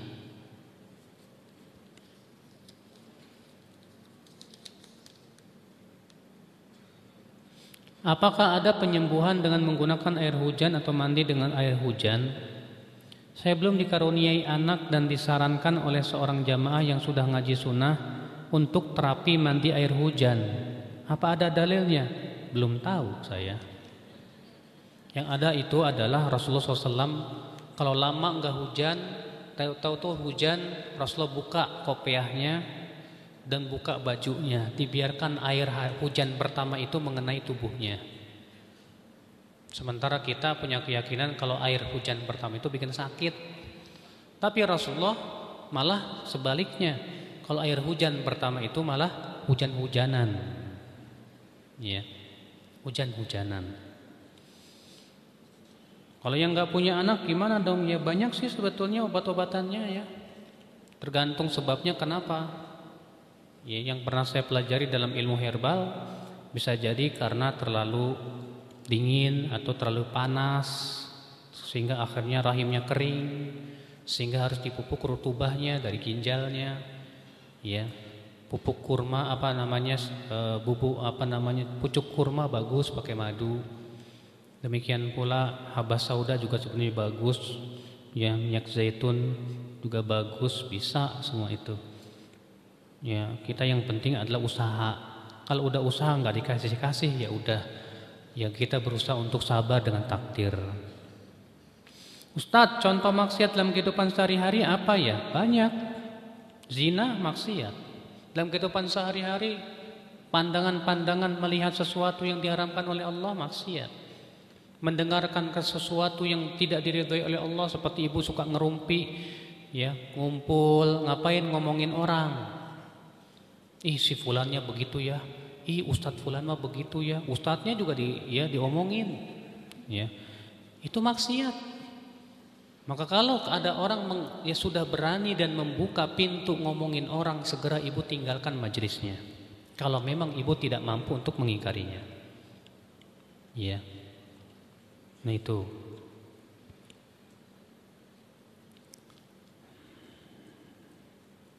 Ustadz, yang dimaksud hadis mempunyai cambuk seperti seekor sapi itu maksudnya apa ya Ustadz? Maksudnya dia bawa cambuk ya yang dia gunakan untuk mencambuki orang. Itu menunjukkan akan banyaknya orang-orang yang berbuat zalim. Iya. Itu maksudnya begitu. Dosakah kalau saya berinfak, sedekah, bahkan membiayai umrah orang lain tapi diam tanpa setahu suami? Ibu, adab seorang istri, apapun harta yang ibu keluarkan seharusnya setahu suami, karena itu yang diperintahkan oleh Rasul. Kecuali kalau suami ibu koret bin medit alias bakhil, ya. Kalau memang ibu tahu suami saya ini bakhilnya minta ampun, kalau sedekah pasti gak bakalan diizinin, nggak perlu minta izin suami, nggak masalah. Selama itu uang ibu, bukan uang suami. Tapi kalau suaminya tidak seperti itu, maka tetap diharuskan seorang istri untuk minta izin suami. Karena itu yang diperintahkan Rasulullah dalam riwayat Bukhari dan Muslim dalam sahihnya. Iya. Apabila diundang orang Nasrani di mana dia saudara sepupu, baiknya datang apa tidak? Tergantung niat. Kalau memang tujuannya adalah untuk mendakwahi dia supaya dia mau mengenal agama Allah, silahkan. Tapi kalau kedatangan antum malah mudarat buat diri antum, pun juga tidak ada sama sekali pengaruhnya, maka kita lihat kalau memang itu undangan sebatas makan-makan, datanglah. Tapi kalau itu di situ banyak sekali ritual-ritual yang tidak sesuai dengan Islam, banyak maksiat di situ, maka lebih baik jangan didatangi. Kalau suami sedang dinas di luar kota, kemudian kita disuruh nyusul, boleh nggak Ustadz? Ya susul aja ibu. Ya, susul saja, tapi usahakan dan bilang ke suami, Mas, saya kan nggak ada mahramnya, masa mau pergi tanpa mahram? Sementara Rasulullah SAW melarang. Ya udah kamu dianterin sama sama adik kamu itu, ya suruh nganterin. Ya alhamdulillah dianterin. Ya penting tuh bu, apalagi di luar kota tuh suami kesepian, kasihan. Ya nanti dideketin perempuan loh bu.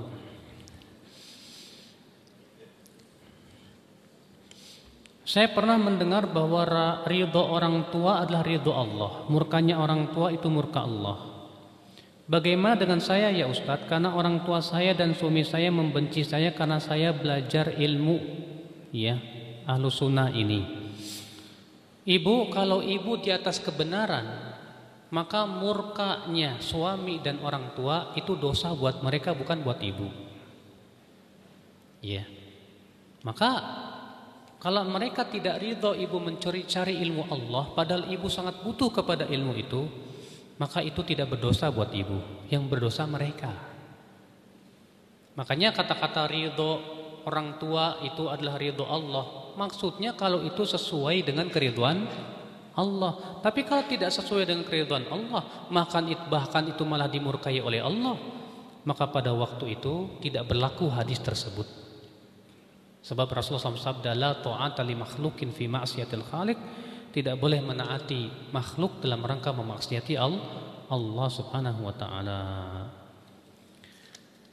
Sudah habis pertanyaannya? Masih ada yang bertanya? Bapak-bapak enggak ada? Kalau tidak ada yang bertanya, masih ada. Bismillah. Assalamualaikum warahmatullahi wabarakatuh, Ustaz. Assalamualaikum warahmatullahi wabarakatuh.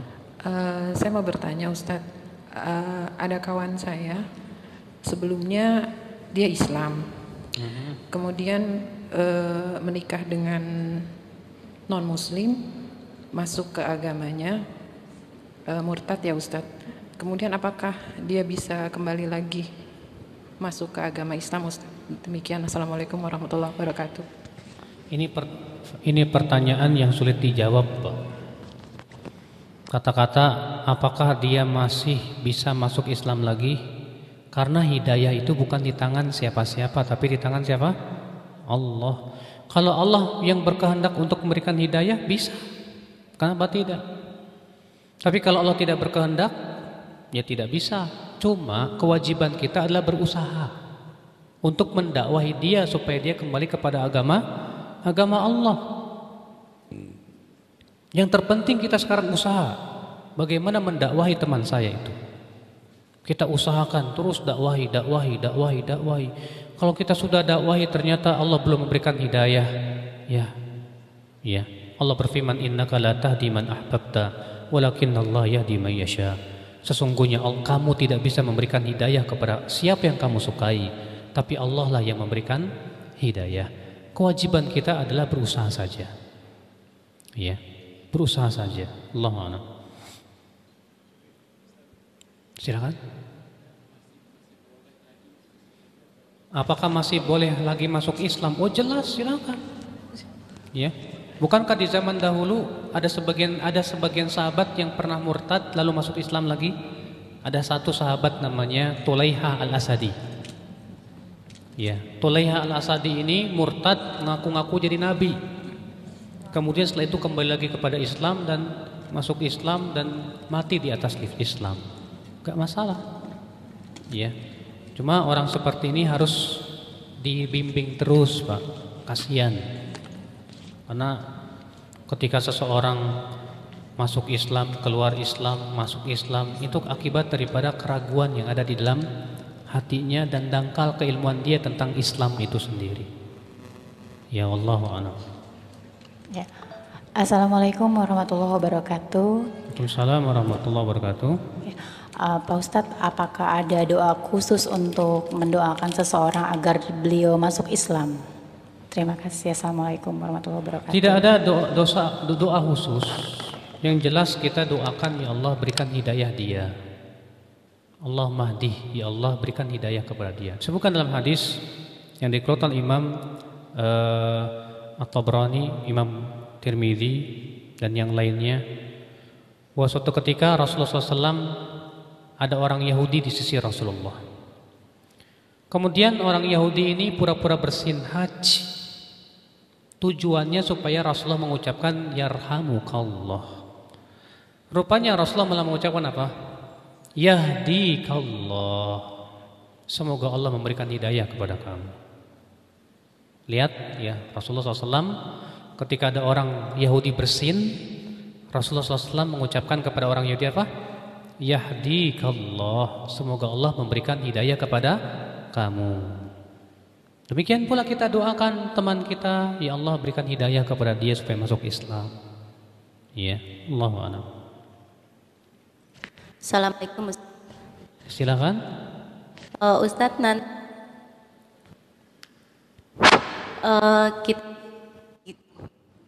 kita berpuasa itu tanggal 9, 10 atau tanggal Terputus-putus apa? maaf Ustadz, tanggal 9, 10 atau 10 saja Ustadz. Muharram. Ya. Kata Rasulullah, kalau aku masih sempat tahun depan hidup, la asumanatasi, saya ingin puasa tanggal 9 juga. Kata para ulama, kenapa Rasulullah ingin puasa tanggal 9? Karena tujuannya untuk menyelisihi ahli kitab. Berarti disyariatkan kita puasa tanggal 9, 10 atau 10, 11. Tapi kalau ibu mau 10 sok doang nggak masalah. Karena ya yang tanggal 9 atau tanggal 11-nya itu sunnah saja. Tapi itu lebih utama. Kenapa? Karena untuk menyelisihi ahli kitab. Wallahu a'lam. Masih ada yang bertanya? Sudah tidak ada lagi tampaknya. Silakan, Pak. Kiat-kiat apa? Istiqomah. Ini pelajaran khusus ini, Pak. Tapi nggak apa-apa, secara ringkas aja. Bagaimana supaya istiqomah? Yang pertama, berusaha untuk terus menjaga supaya kita terus menghadiri majelis ta'lim. Menuntut ilmu itu sangat penting sekali. Yang kedua, jauhi maksiat. Yang ketiga, berteman dengan teman-teman yang soleh. Yang keempat, kita berusaha untuk banyak-banyak berzikir. Karena banyak zikir itu menjaga keimanan. Yang kelima, kata para ulama, di antara amalan yang bisa menyebabkan kita istiqomah yaitu menjaga sholat berjamaah di masjid buat laki-laki. Ada sebuah hadis bahwa Rasulullah SAW bersabda, "Ra'aitu Rabbi al-barihata." Tadi malam aku bermimpi bertemu dengan Allah. Fi ahsani suratin, dalam bentuk yang sangat indah sekali. Faqala li, lalu Allah berfirman kepadaku, "Hai Muhammad, tahukah kamu apa yang sedang diperbincangkan oleh malaikat yang ada di langit?" Aku berkata, "Aku tidak tahu ya Allah."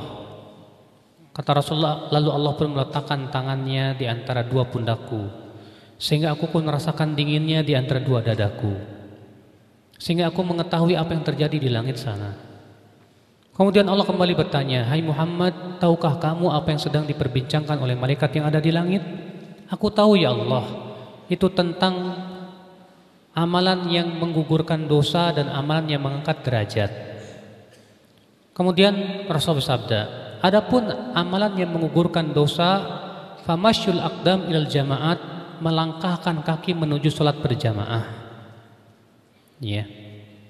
Wantidharu sholawati ba'da sholawat, menunggu satu salat sampai salat berikutnya di masjid. Wa isbaghul wudu' indal makruhat, dan menyempurnakan wudu di saat-saat sulit. Maka Allah berfirman kepada Rasulullah, "Shadaqta, kamu benar hai Muhammad. Faman fa'ala dzalika, siapa yang melakukan tiga perkara ini, asya bi khairin wa mata bi khairin, ia akan hidup dalam keadaan baik dan wafat pun dalam keadaan baik." Jaminan langsung dari Allah bahwa orang yang menjaga tiga amal ini hidupnya akan baik, wafat pun di atas kebaikan. Menjaga sholat berjamaah, terus apa lagi? Menunggu satu sholat sampai sholat berikutnya di di masjid, apalagi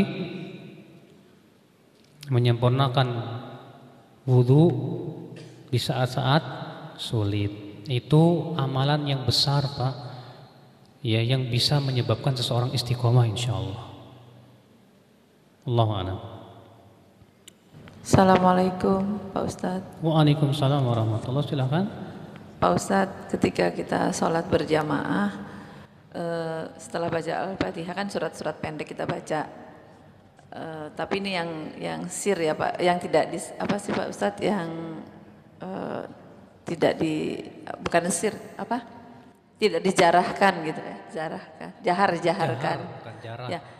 Setelah kita baca surat pendek Pak Ustadz, sementara imam di depan kan masih belum selesai bacanya, kita sudah selesai. Apa kita menyambung lagi dengan surat-surat lain Pak Ustadz? Boleh Ibu. Kalau Ibu misalnya baca Qul a'udzu birabbin nas, imamnya belum selesai, baca lagi Qul a'udzu birabbil falaq. Imamnya belum selesai, baca lagi Tabat yada abil lahabi wa tab misalnya. Tidak apa-apa, dalam satu rakaat beberapa surat boleh. Oh boleh ya Pak Ustadz. Karena Rasulullah pernah sholat tahajud satu rakaat baca 3 surat, Al-Baqarah, Ali Imran, An-Nisa. Satu rakaat tuh. Coba bayangkan kalau Bapak sholatnya begitu. Wah, Masya Allah, panjang sekali. Iya. Masih ada yang bertanya? Silakan. Silakan Ibu. Menjaga wudu di saat sulit itu maksudnya apa?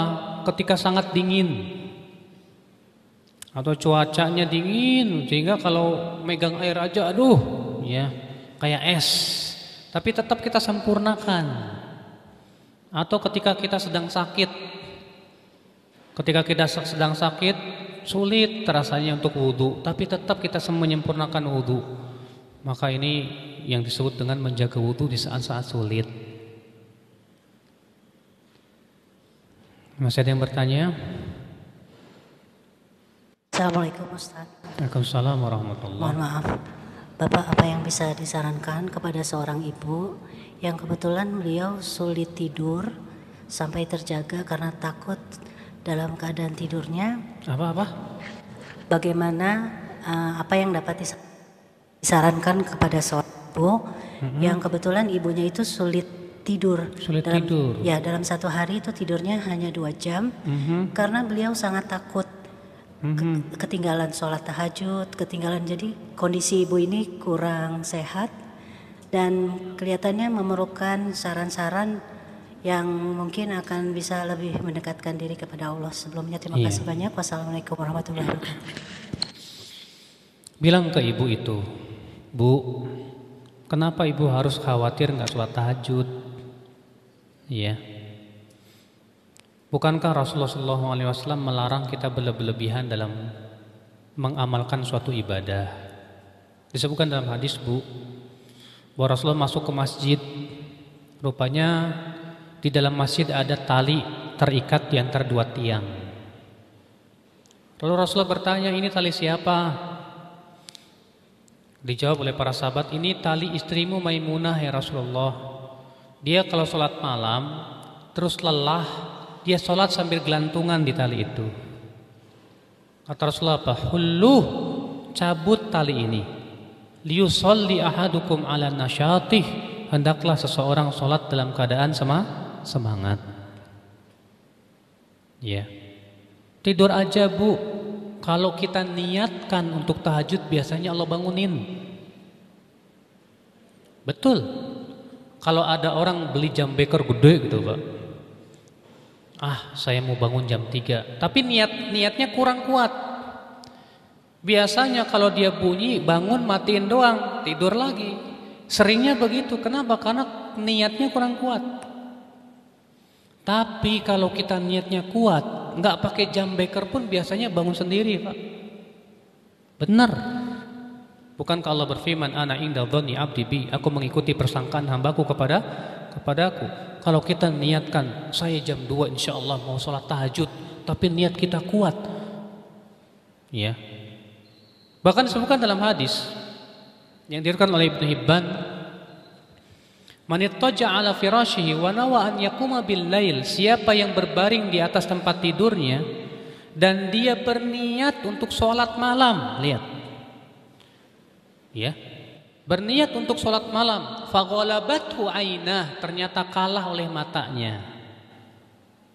Bangun baru pas subuh, sementara sudah niat ingin sholat tahajud. Apa kata Rasulullah? Kataballahu lahu ma nawa. Allah tuliskan untuk dia niatnya tersebut. Wa kana naumuhu lahu shadaqah, dan tidurnya menjadi sedekah dari Allah buat dia. Gara-gara kita berniat mau sholat tahajud, tidur kita bernilai apa? Sedekah. Yang penting kita sudah niat. Makanya Pak, Ibu, ya, yang dianjurkan adalah pertama, supaya kita bisa sholat tahajud gimana? Yang terpenting niat kita tuh yang paling kuat. Yang kedua, bersuci tidur di atas kesucian. Yang ketiga, jangan tidur kemalaman. Kalau bisa di awal malam sudah tidur, jangan begadang. Kemudian yang keempat, kalau bisa tidur siang. Tidur apa? Tidur siang, qailulah. Ya. Nah, ini hal-hal yang insyaallah bisa menjaga membantu kita untuk bisa sholat tahajud biidznillah, insyaallah. Yang paling utama itu sebetulnya niat, Pak. Kalau niat kita lemah, biasanya untuk bangun pun lemah. Allahu a'lam. Makanya beritahu kepada ibu tadi, ibu nggak usah khawatir, ya, ibu tidur saja. Kalau niat kita kuat, insya Allah kita akan dibangunkan oleh Allah, ibu.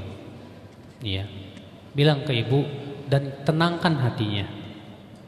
Ya, sebab kasihan kalau dia sehari cuma 2 jam, lama-lama malah sakit itu. Gara-gara ngejar yang sunnah, malah menyakiti diri sendiri. Ini sebuah kesalahan besar tentunya. Ya. Assalamualaikum warahmatullahi wabarakatuh. Waalaikumsalam warahmatullahi wabarakatuh. Ustaz, saya mau tanya, apakah seorang ibu yang single parent boleh mengimami anaknya laki-laki? Apakah suaranya harus anak dar? Laki-lakinya umur berapa, Bu? 8 tahun. 8 tahun? Iya. Seorang ibu tidak boleh mengimami anak laki-lakinya yang sudah mumayyiz. Anak ibu umur 8 tahun itu sudah mumayyiz. Berarti yang wajib menjadi imam siapa? Anak ibu. Ibu tahu tidak, ada hadis yang diriwayatkan Abu Daud. Dahulu, ya, ada seorang sahabat yang bernama Muhammad bin Maslamah. Di kaumnya dia yang paling banyak hafalannya. Makanya dia dijadikan imam dan umurnya 7 tahun. Dia dijadikan imam di kaumnya sementara umurnya berapa? 7 tahun. Maka dari itu kalau ibu punya anak 8 tahun, yang harus jadi imam harus anak ibu, nggak boleh ibu. Iya, nggak boleh ibu. Silakan, masih ada yang bertanya? Tapi kalau anak ibu masih belum mumayyiz, umur 2 tahun, 3 tahun, maka enggak masalah. Tapi kalau sudah mumayyiz, harus anak ibu. Silakan. Belum sunat, enggak masalah, yang penting sudah mumayyiz. Itu yang kedua, dosa orang tuanya itu. Kenapa umur 8 tahun belum disunat juga? Ya, ini hak anak karena sunat itu wajib. Dan anak sudah 8 tahun belum disunat-sunat, orang tuanya bisa berdosa, Pak. Melalaikan kewajiban dia.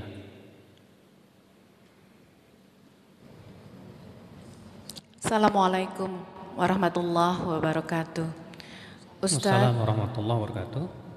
Bagaimanakah menganjurkan seorang laki-laki yang usianya sudah cukup tua tetapi tidak pernah belajar sunnah untuk menganjurkan bapak tersebut supaya sholat ke masjid pada 5 waktu? Bagaimana kata-kata yang bijak untuk mendorong beliau supaya mau pergi ke masjid? Terima kasih, Ustaz. Yang paling bijak ibu membacakan hadis-hadis kepada beliau. Karena tidak ada yang paling bijak kecuali dari sabda-sabda Rasulullah sallallahu alaihi wasallam. Pak, ini saya dapat hadis-hadis yang bagus deh, Pak, tentang keutamaan sholat berjamaah, Pak. Nih pahalanya kata Rasulullah begini, begini, begini, begini. Ya sampaikan, Bu, hadis-hadis dari Rasulullah SAW. Mudah-mudahan setelah dia tahu hadis-hadisnya, ada keinginan yang kuat untuk pergi sholat berjamaah. Sudah? Silakan.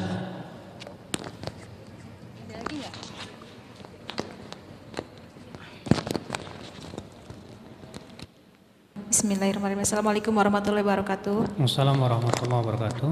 Ustadz, bagaimana cara mengatasi seorang ibu yang suaminya bekerja di luar, berlayar, terus ayahnya juga sudah meninggal dan dia saudaranya juga perempuan semua. Bagaimana cara dia jika suatu saat dia harus melakukan safar? Itu Ustadz. Kalau memang safar itu sebuah keharusan dan mendesak, ya, sesuatu yang sifatnya mendesak sekali, maka boleh. Ya, karena kaidah usul fikih berkata al-hajatu tunazzalu manzilatal darurah. Kebutuhan atau hajat itu sama hukumnya dengan sesuatu yang sifatnya mendesak darurat. Maka pada waktu itu silakan, kalau memang keadaannya seperti tadi, nggak apa-apa. Tapi kalau dalam hal ini safarnya itu hanya untuk main gitu Ustadz, istilahnya safar bersama teman-teman. Bukan iya, mendesak main, atau iya. ibu, cuma main-main doang mah, ya. Bukan mendesak gitu ibu, nggak boleh. Ustadz, contoh yang darurat itu seperti apa Ustadz? Contohnya ibu ada sebuah kebutuhan yang sifatnya mendesak seperti anak sakit harus dibawa ke rumah sakit. Sementara rumah sakitnya jauh, yang ada di kota menyerah semua, adanya di kota lain. Akhirnya ibu harus bawa anak ke rumah sakit tersebut. Ya, Allahu a'lam. Silakan. Sebetulnya Pak, melatih kesabaran itu dengan cara menyabarkan diri sendiri ketika ditimpa musibah. Itu sudah melatih. Makanya ya, kesabaran itu nggak perlu ada latihan. Saya mau latihan sabar. Gimana caranya? Nggak makan sehari semalam. Ya. Kita melaksanakan ketaatan melatih kesabaran, puasa melatih kesabaran. Bapak puasa Senin Kemis melatih kesabaran. Ujian-ujian yang menimpa kita melatih kesabaran. Makanya kesabaran itu tidak ada batasnya. Semakin kita terbiasa dengan ujian, semakin sabar kita panjang, semakin panjang. Tapi semakin kita ini dimanja oleh kenikmatan, biasanya sih kesabarannya semakin pendek. Karena kita biasa senang. Ketika kita ditimpa ujian, nggak sabar. Kenapa? Karena kita tidak terbiasa dengan kehidupan yang tidak menyenangkan misalnya. Contoh aja, akan terlihat ketika haji. Orang-orang kaya yang biasa hidupnya senang, ketika haji banyak yang ngeluh. Aduh kok panas, aduh kok ini, nggak enak banget. Ya, padahal haji itu kan memang perjuangan. Makanya kan disebut Rasulullah jihadnya para wanita kan gitu. Tapi orang-orang miskinnya, orang-orang biasa aja gitu, yang udah biasa cuek aja, bahkan karena keimanannya dia merasa senang, walaupun tidur di Muzdalifah di atas di atas tikar tok juga asik aja, menikmati. Kenapa? Karena apa? Keimanan. Makanya akan terlihat kesabaran seseorang itu di saat safar juga, ketika safar, ketika haji akan terlihat kesabaran seseorang. Baik, saya kira cukup sampai di sini. Mudah-mudahan masih banyak rupanya. Silakan Ibu.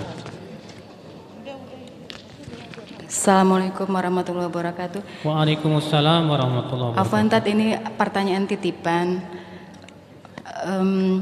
Ada umahat yang menanyakan, dia punya anak adopsi. Nah, ketika anak adopsi itu berdoa untuk kedua orang tuanya, itu jatuhnya ke siapa, Tat? Ke orang tua angkat atau kandung? Syukran. Assalamualaikum warahmatullahi wabarakatuh. Gimana Bu, saat anak tersebut berdoa. Doa si anak adopsi tersebut jatuhnya ke orang tua kandung atau orang tua yang si anak mengasuhnya. Ini berkata Rabbighfirli waliwalidayya warhamhuma kama rabbayani shaghira.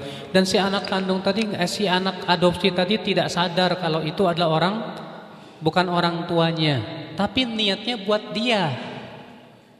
Maka Allah melihat kepada niatnya. Kalau memang niatnya adalah untuk orang tua angkatnya, karena dia tidak tahu kalau ini dia orang tua angkat, bukan orang tua angkat, dia anggap ini orang tuanya. Ya sudah, Rabbik firli wali walidayya. Allah Maha tahu niatnya buat dia siapa. Tetap buat sesuai dengan niatnya. Masih ada yang bertanya? Sudah? Baik. Baik, saya kira cukup sampai di sini. Mohon maaf bila ada kata-kata yang tak berkenan di hati. Subhanakallah bihamdik, asyhadu an la ilaha illa anta, astaghfiruka wa atubu ilaik. Wassalamualaikum warahmatullahi wabarakatuh.